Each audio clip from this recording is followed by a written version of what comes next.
My name is Afua Bruce, and I'm the Director of Engineering of New America's Public Interest Technology Program. At New America, we are partnering with several nonprofit agencies as well as state and local governments to help increase technology for social good. We're working on a variety of different projects, some of which include working with states on improving their foster care systems, but also working on helping to map the opioid crisis across the country.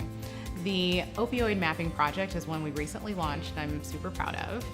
We essentially built a mapping function where people can go in and enter stories of their loved ones who they've lost to opioid overdose. This helps to change hearts and minds around the opioid crisis because we're showing that the opioid epidemic affects people of all walks of life, and it also is visually showing where people have been affected. From the time I was a little girl, I have always enjoyed math, science, technology, engineering type things. I was always tinkering with things. During undergraduate school, I knew that I liked business. I actually minored in management.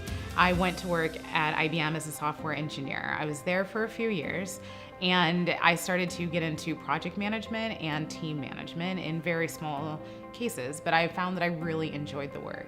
I loved being a coder. I was recognized for my coding abilities, but I thought that a sweet spot for myself would be in doing technical management and technical strategy.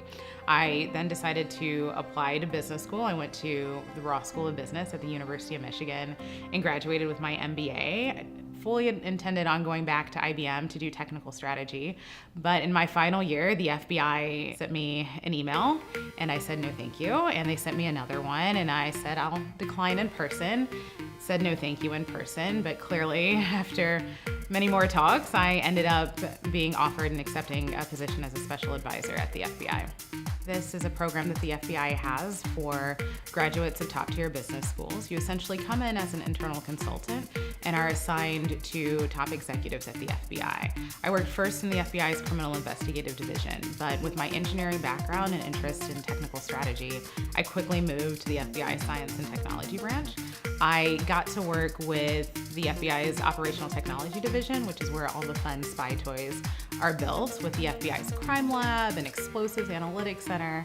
After several years at the FBI, I took a 2-year assignment to go to the White House and the White House's Office of Science and Technology Policy. I really enjoyed walking into the Eisenhower Executive Office building every day and being able to look over outside my window and see the White House. I had meetings in the Situation Room and got to do tours of the White House. Also, just the chance to see how our government works and what we fund. At the time, we spent, I think it was around $130 billion a year on federal R&D, and seeing what all that looks like was really nice and just really impactful. For me, having both the degree in computer engineering as well as the MBA has helped me be competitive in a lot of situations because not a lot of people, comparatively, have those skills. There are not a lot of people who look like me in the industries that I have been in, but I have always been able to count on different role models. It's extremely important to me for women in business to support each other and to encourage each other.